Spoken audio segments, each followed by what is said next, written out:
What's up, guys, and welcome back to another episode of Keeping Up with the Commanders. I'm your host, Mason Kenahan. We're back for season 4 of Keeping Up with the Commanders after a month and a half off or so since the last episode in season 3. We're back. I'm excited. We've got a new logo. We've got new graphics. We're ready to go for another season of Washington Commanders football.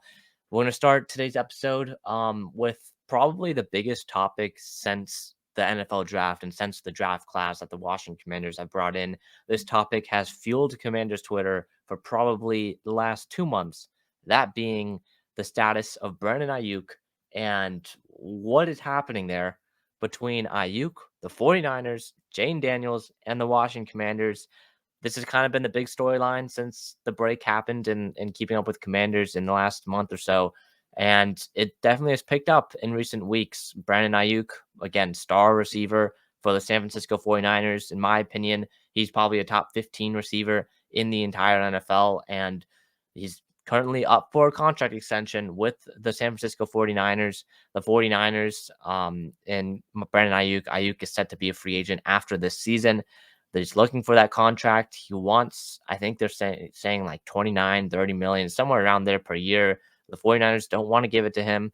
And now Brandon Aiyuk, again, is a very, very good friend with Washington Commanders quarterback Jayden Daniels. We've seen that friendship kind of gone more public in the recent months as Brandon Aiyuk has been hanging out a lot with Jayden Daniels. Aiyuk has made appearances on the Pivot podcast with Ryan Clark, and he had Jayden Daniels with him when he walked in. That was kind of one of the big things that kind of stirred up this situation.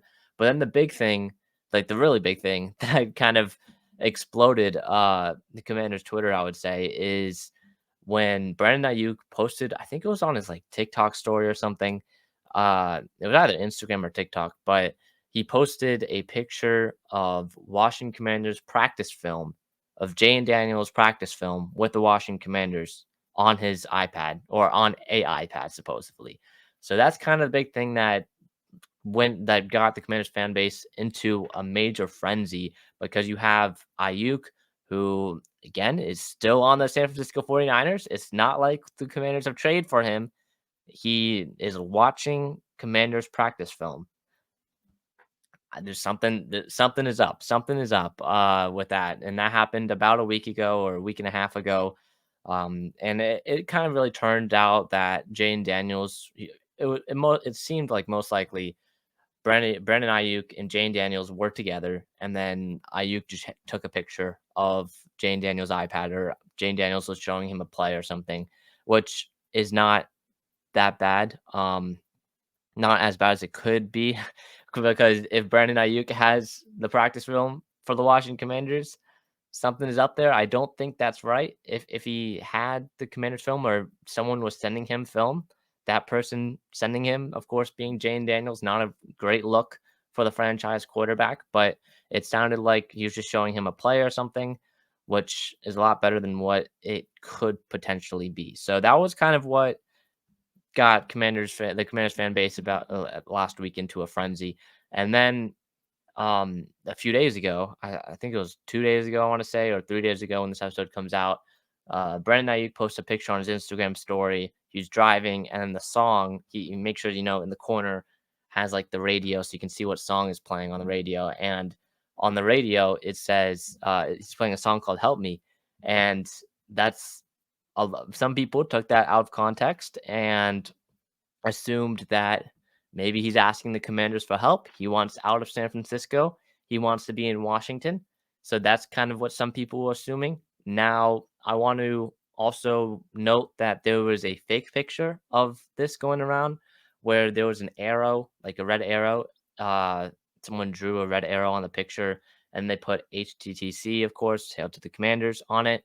And then that picture was taken so that some people believe that that was the real picture that Brandon Aiyuk put on his story, not the fake, and it wasn't a fake one, but the one with "Hail to the Commanders" on it is a fake one.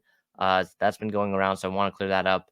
And then the one without it is actually the real picture. So that I want to clear that up because that confused some people, and he wasn't directly saying Washington, please help me. So Adam Peters, please help me. So that's kind of been the entire situation. With Brandon Ayuk, I wanted to give kind of my thoughts on it in a second, but I mean, with Ayuk, Jayden Daniels, that's kind of been the big story over the last few weeks, and it's kind of crazy how you're starting to see players wanting to go to Washington. That was kind of one of the big takeaways, whether we trade for Brandon Ayuk or not.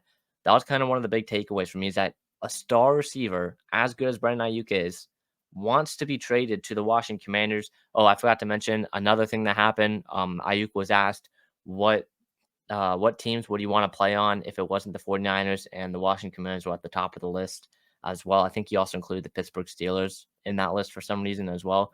So yeah, that was also something I forgot what podcast that one was on, but uh, Brandon Ayuk has done a lot of stuff over the last a few weeks relating to the Washington Commanders, and I mean, I'm just saying, Ayuk is a very good star receiver. So with that being said, um, should the Washington Commanders trade for Brandon Ayuk? If I was in Adam Peters' position right now, would I trade for Brandon Ayuk? Ayuk, one of the best wide receivers in the NFL. In my opinion, he's top 15, one of the best, probably a top 5 route runner in the entire league. So would I trade for him if I'm in the position of where Adam Peters is? We'll start with this. The Washington Commanders, they're starting off with their wide receiver room. You've got Terry McLaurin, a great player, top 20 receiver in my opinion, potentially even top 15. He hasn't really had a good quarterback or stable quarterback to kind of throw him the ball over his entire career. But I think he's what was like 5 or so yards away from 4 straight 1,000-yard seasons to open his career, or maybe he has 4 straight 1,000-yard seasons. Something like that. But yeah. So yeah, Terry McLaurin, great receiver. Jahan Dotson had a very spectacular, very impressive rookie season. It was cut short because of injury, and then his sophomore year just was taken completely out of the offense. Did not produce at all. Was a major disappointment. You can blame that on Eric Bieniemy. You can blame that on the scheme that the Washington offense ran last year. But ultimately, Jahan Dotson did not produce to the level that Washington fans were expecting him to produce at last season. I remember I made a take that Jahan Dotson would have more receiving yards than Terry McLaurin last year. That did not really end well. But yeah, so Jahan Dotson kind of was a letdown last year. Now you can blame that on whatever you want, but he should have a great junior year in the NFL. Luke McCaffrey, third round pick with the 2024 draft class out of Rice. Again, Christian McCaffrey's brother.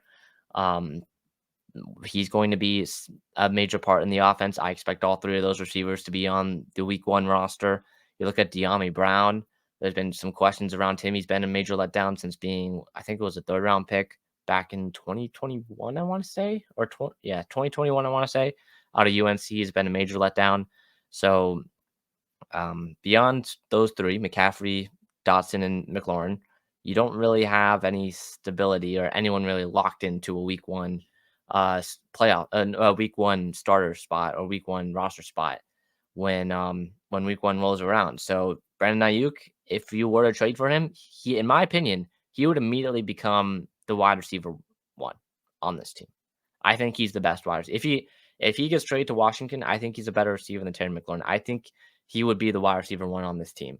Now, what would it take to trade for a guy like Brandon Ayuk, a guy of his caliber, who is also, not only would you have to trade whatever the 49ers think he's worth, you'd also have to pay him 28 plus million, probably a little bit more than 28 million. You'd have to pay him top end wide receiver money. And the Washington Commanders right now, they currently have that. They currently have the cap space to make a move like that. They have, I still believe, 35 or more or 40 or more $1 million in cap space. So you still have a ton of room to make moves if you're the Washington Commanders at training camp or sometime like that. So you've got the space to make a move for a guy like Brandon Ayuk. Now, what would I be willing to give up for Brandon Ayuk? I wouldn't really want to give up a 1st-round pick at all, but I know that's what the 49ers want for a guy like Ayuk because, okay, you look at this team, from a bird's eye view, this team is probably going to have a top of the top 15 pick. All right, top 15 pick in the first round next year. Um, like 95%. There's a 95% chance this team has a top 15 pick next year in the first round, and I don't want to give that up for a guy like Brandon Aiyuk, a guy who is more of a win now move by trading for him, just because you have to pay him so much money. And again, 2024, in my opinion, is not really the year for Washington to compete. I really think they're looking, and Adam Peters is looking at 2025 as being the first year to compete under Jayden Daniels, because he's assuming Jayden Daniels is the franchise quarterback. Year one is for him to develop, become that franchise quarterback that Peters believes he's going to be. And so Peters and Quinn believes he's going to be. So it's really 2025 you're looking at. And by trading for a guy like Brandon Aiyuk, you most likely will lose some draft picks in 2024, potentially some in 2025.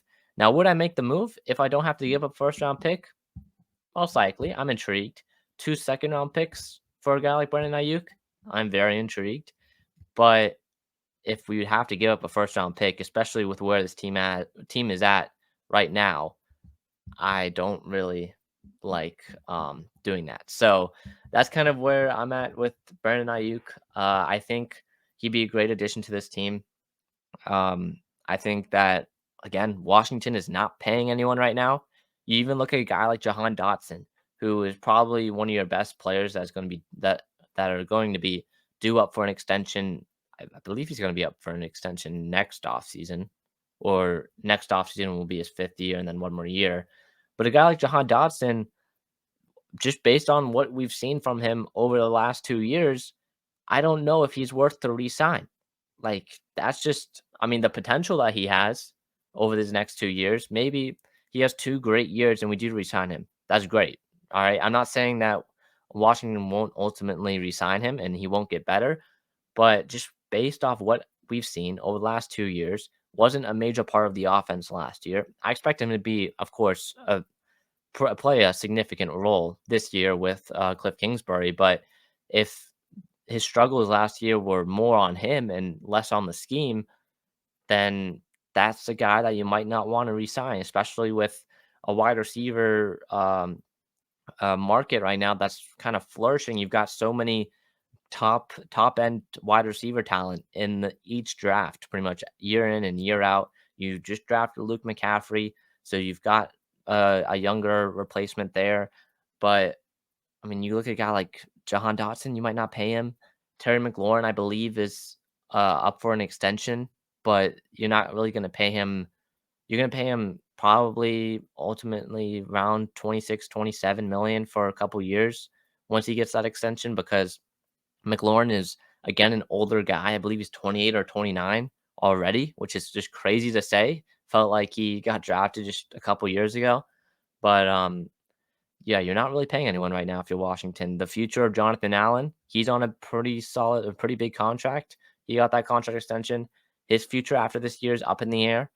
Deron Payne, his future, I expect him to be on this team for quite a few years. But again, he's not really a lock because Adam Peters did not draft him. Adam Peters did not pay for him, pay him that big extension. That was Ron Rivera and company. So you look at some of these guys that might move on after this year that are on big contracts. Washington has a ton of money.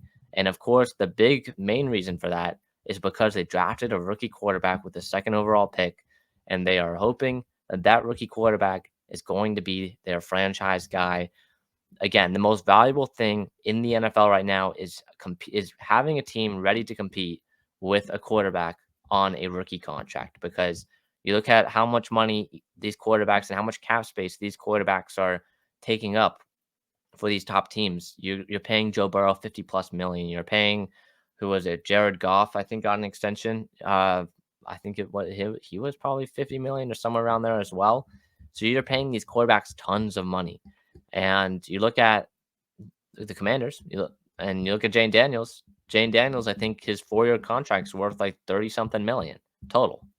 So that's massive, because it opens up so much cap space for Adam Peters and company to cook. to go and get the guys they want on bigger contracts, and it opens up the it opens up the opportunity to trade for a guy like Brandon Ayuk, who is going to be due up for probably 30 million or somewhere around 30 million for an extension. So that's kind of where I'm at with the Brandon Ayuk situation. It's definitely kind of increased talks among the Commanders fan base has increased. I wouldn't say that Adam Peters and company are really interested in the idea of bringing in Brandon Ayuk. They were interested at one point, that's for sure. I know in the spring they were talking with the 49ers about potentially trading for a guy like Ayuk because they kind of knew they were going to be drafting Jayden Daniels with the second overall pick. And then there might have been some talks recently, but none of the beat reporters were really saying anything. There haven't really been any talks recently. It doesn't sound like that have progressed to a point where, oh hey, okay, we're actually offering realistic stuff and stuff that might actually result in a trade for him. But that's um that's kind of where I'm at. I would trade for Brandon Ayuk. Basically, I would do it if it doesn't require trading one of the first round picks in the next few years because those picks, in my opinion, are going to be fairly low and very valuable. And in a stacked class next year, so far I've been watching some of these prospects. I love them. Next year's class is very stacked in the first round, in my opinion. A lot of first round talent, and a lot of potential, especially at other positions. I think it was great that Washington went out and got a quarterback. I know I'm kind of a little bit off topic here, but especially for setting up for the future, because next year's quarterback class is not that great. But other positions like offensive line, a lot of top end offensive line talent. Washington needs that. I'm going to talk about that in a little bit, but some other stuff too. So another good year of wide receivers. So that's kind of where I stand with Brandon Ayuk. Moving on now to Jayden Daniels, our franchise quarterback. Jayden Daniels wins the ESPY for best college male athlete. Another award for the franchise quarterback, Jayden Daniels. Again, a spectacular year last year at LSU, winning the Heisman. I have the list of everything he won. Okay, so these are all the awards Jayden Daniels won last year: the Heisman Trophy, Walter Camp Award, AP College Football Player of the Year, S10 College Football Player of the Year, Davey O'Brien Award, the Manning Award, the Johnny Unitas Golden Arm Award. He was a consensus All American and SEC Offensive Player of the Year.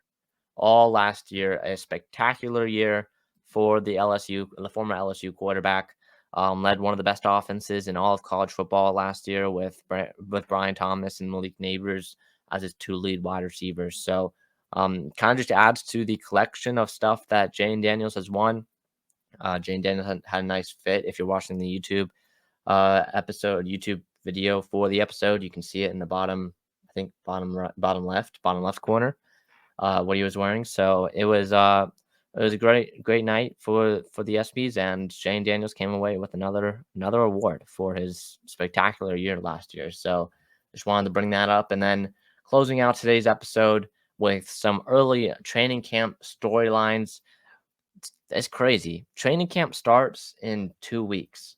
Like it's July 14th, July 15th. Training camp, I believe, starts on the 24th or 25th, maybe the 26th. Somewhat 24th or 25th, I think. So that's like what, 7, 8, 9, 10 days away. 10 days away from the Washington Commanders back on the football field, or back on the practice field at Commanders Park, training for the upcoming season and the preseason about to begin. So again, we are very close to football, and I'm excited. I knew I had to get back on the mic to talk about this stuff because I am super excited for this upcoming season.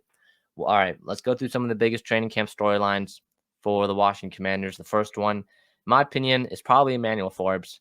Emmanuel Forbes, of course, last year, 2023 first round pick out of, what was it, Mississippi State, I want to say. So it was very high hopes in his first year. The knack against him was that he came in, I think he came in at like 170, 168 or something pounds. The rumor is this offseason he has bulked up to a 175, someone was saying. So I think he's definitely gone slightly bigger. Again, that's still like not even, I think, the 10th percentile for cornerbacks. Like 175 is still very, very tiny. But I think the rumor was he was playing at like 165 last year, 170. So he bulked up a little bit, which is great to see. Not really that much, but well, just Emmanuel Forbes in general is going to be a major topic because Washington doesn't really have a clear cornerback one right now. They don't have a lockdown corner with the loss of Kendall Fuller. Kendall Fuller goes over to Miami in the offseason. What does Washington do to replace him? Not really anything. They didn't really do anything in the draft to address the cornerback position. They got Dom Hampton out of, I want to say Washington. I want to say Washington. I don't think that's right. Hold on. Hold on. I want to say, yeah, it was Washington. I was right. All right, Dom Hampton. They drafted Dom Hampton out of Washington. The former Washington safety corner hybrid is going to be more of a safety, it sounds like, within Dan Quinn's scheme, or safety linebacker hybrid. So I'm hoping for maybe a guy like Benjamin St. Juste to step up, or maybe hopefully we get Emmanuel Forbes to step up and he actually is able to create some turnovers, because that was the thing Washington was really missing in the last few years, was a turnover creator.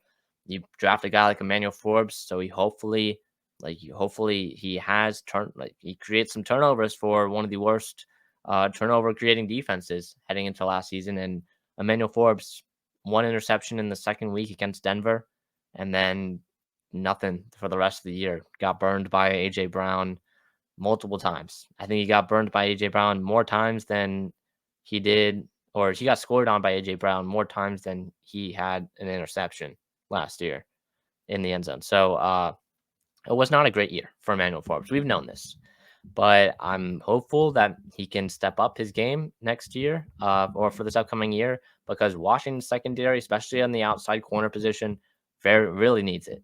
Washington has a lot of great safeties, a great safety depth, in my opinion, with Quan Martin, with Derek Forrest, Percy Butler, solid, and others. And you have Mike Sanders still as well, if they play slot position. Like on your slot corners and your safeties, you have tons of. You have a lot of flexibility there. Your outside corners, I don't really know who's going to be on the outside. You're gonna have Benjamin Sejus on the outside. You're gonna have to play Emmanuel Forbes on the outside because you don't really have anyone there. And if Emmanuel Forbes can just be an average, like make the jump up to being an average cornerback, or maybe a slightly above average cornerback, he needs to make a major jump. But if he can make one of those jumps, then I think this Washington secondary is going to be in a great position. But man, I am nervous about this Washington secondary, because especially at the outside corner position, because what changed? You lost more than you gained on the outside. I'm going to say on the outside corner position, and I'm like saying I'm making sure you're saying the outside corner, because again, you draft Mike Sanders still to address the interior, the slot corner position, one of the best slot corners in the draft, the best slot corner in the draft in my opinion. But you didn't really address anything for anyone on the outside, and that's what worries me. So Emmanuel Forbes, I want to be keeping an eye on, and then I've talked about this a lot at the end of season 3, but Johnny Newton, the Commanders' second round pick out of Illinois, the defensive tackle, had a first round grade on him. Many people had a first round grade on him. I think that he's going to be a playmaker for this Washington defense. I think he's a great pass rusher on the interior at 3 tech. He can rush on the outside as well if you really need him to.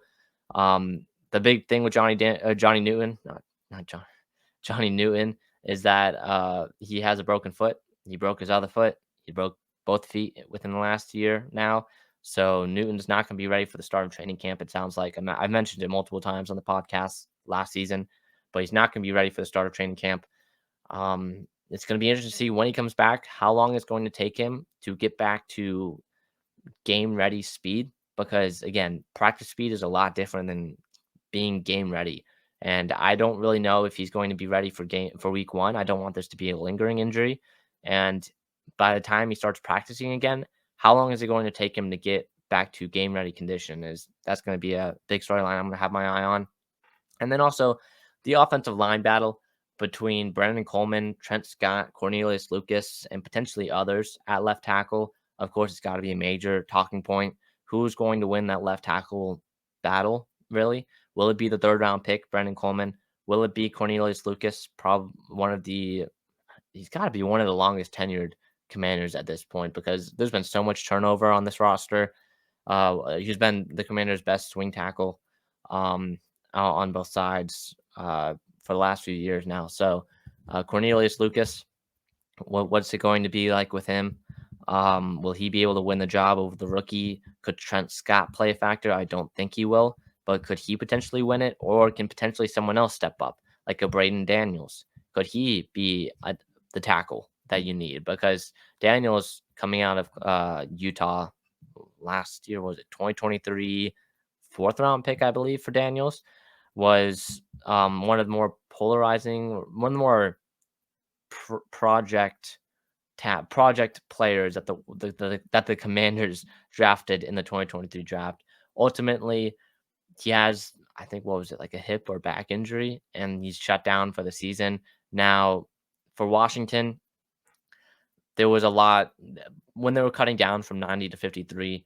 There was a lot of solid offensive linemen, and they were going to most likely have to place Brandon Daniels just because of his play. His play was not up to par at all. He was struggling to get third team reps. So it wasn't like he was going to play a factor if he was healthy anyways, because there was the possibility that he wasn't even going to make the team if he was healthy. And the injury kind of helped Washington in a way because you put him on IR, you shut him down for the year.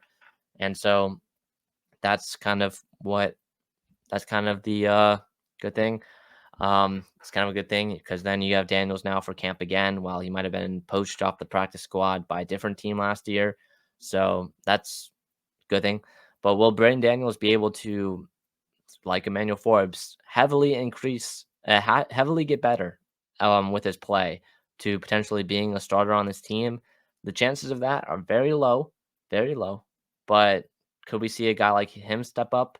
Could we see a guy like Mason Brooks make a run at Nick Allegretti for that starting left guard position? Because Mason Brooks, the UDFA last year, was very, very impressive in training camp, I would say. So could we see something like that happen, where kind of a guy that you don't really expect to make a run for a starting job or a backup job make a run and put Peters in a tough position? That's also a possibility. So those are kind of some of the storylines I'm looking at heading into training camp. I'm going to talk more about training camp, of course, next week, as next week will be the start. I'm going to give my full 53-man roster prediction pre-training camp next week. I'm excited for that one, so be ready for that. Also, I want to say training camp sold out another year. I believe it's the second or third straight year that training camp has been sold out. The tickets went away in like less than an hour. It was crazy because I didn't even get tickets for every day because it sold out so fast. I've been trying to trade tickets here and there to try and get tickets for different days because it sold out very quickly. So that's kind of that's pretty much it for the first episode of season 4 of Keeping Up with the Commanders. Yeah, we're back. I'm excited. The new logo, the new graphics. I'm ready to go for another year of watching Commanders football. I mean, this is going to be a great one. New head coach, new general manager, new quarterback for the 8th straight year, but we don't talk about that. So I'm excited. A young quarterback. This fan base really has hope for the first time in a long time. Now it really feels like this team can actually, you know, get somewhere, maybe into the playoffs for the first time since 2020. So we'll see about that. But yeah, that'll do it for this week's episode of Keeping Up with the Commanders. New episodes coming out every Monday, anywhere you get your podcast. I'm Mason Kenahan. See you guys in the next one. Peace.